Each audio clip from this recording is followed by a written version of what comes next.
So episode 1 of this niche history broadcast is going to be talking about the siege of Fort Vincennes in February 1779. This battle has a really big impact on me personally because one of my ancestors, Tillman Kemper, did fight in this battle on the side of the US. So I figured this very little known battle would be worth covering here. So it was a frontier battle fought in present-day Vincennes, Indiana, led under General George Rogers Clark. He was fighting against the British garrison. They were led by Lieutenant Governor Henry Hamilton. This is an interesting part of it. Half of Clark's militia were Canadian volunteers. So it does seem a large amount of Canadians did go ahead and join the American forces, even though the initial four-ways into the, between the US and the Canadians to join the American Revolution was generally unsuccessful. There was a whole lot of intermingling, it seems.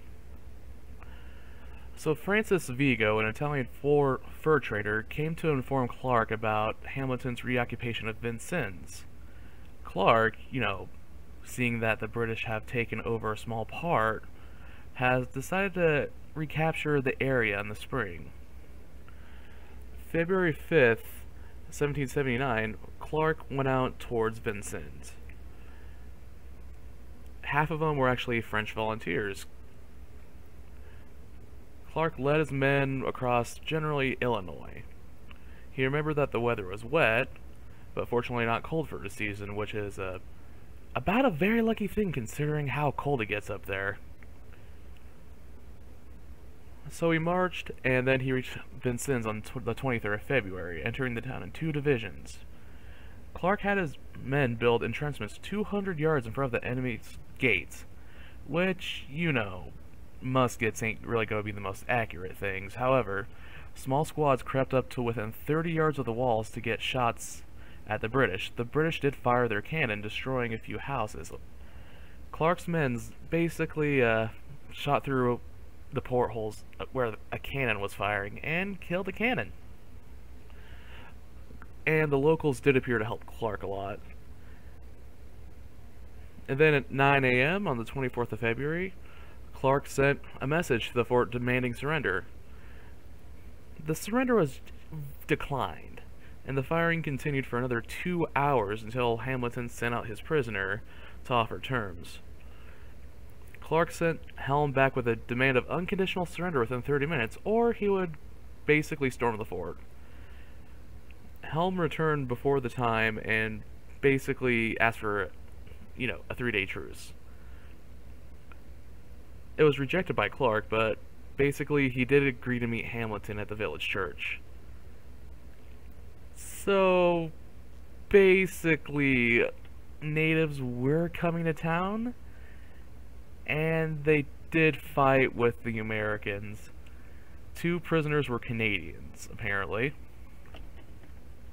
So, 4 prisoners were caught that were natives.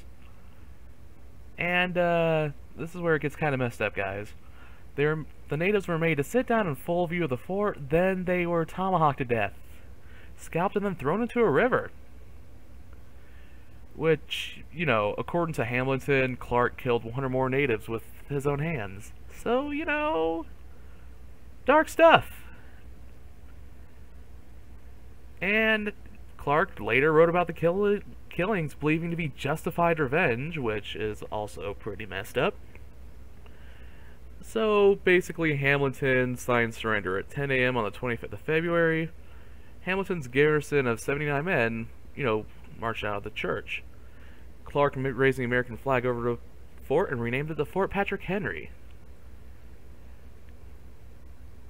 And then, basically, a team of Clark soldiers were later set up river to the Wabash, where a supply convoy was captured along with British reinforcements.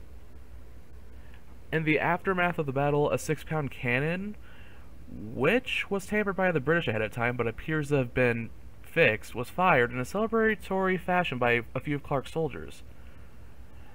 And basically the blast ignited the cannon and it kind of exploded. The results of the battle was an American victory. 11 British regulars were killed, 5 wounded, and 4 Native American allies were basically massacred. And nobody died on the American side, well, except one of the artillerymen who kind of blew up. Other than that, yeah, seems simple enough. My opinions on this, kinda messed up. Like, you know, the massacre of the 4 natives, different time period and all.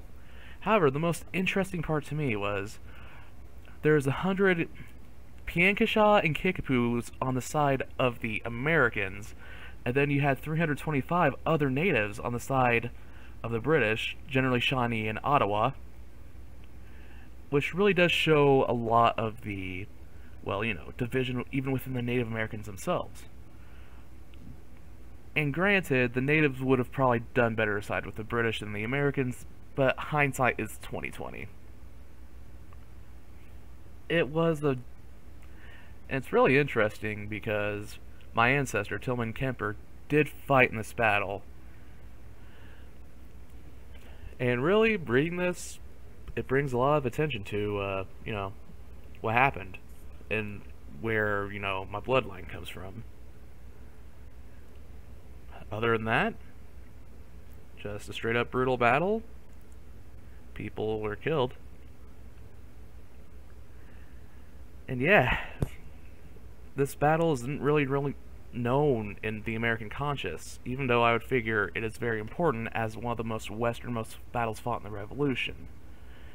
I also would argue that it's very important in terms of the Native American involvement of the Revolution, as we see that the majority of both forces were both Native American allies and Canadians in terms of the American forces, which was kind of shocking to me reading about. But yep, that's the end of this first podcast. Hopefully I'll have 3 up by the end of 3 months or so. So yeah, thank you for coming and listening. And I'll be around, hopefully with a, you know, not winging it without a script.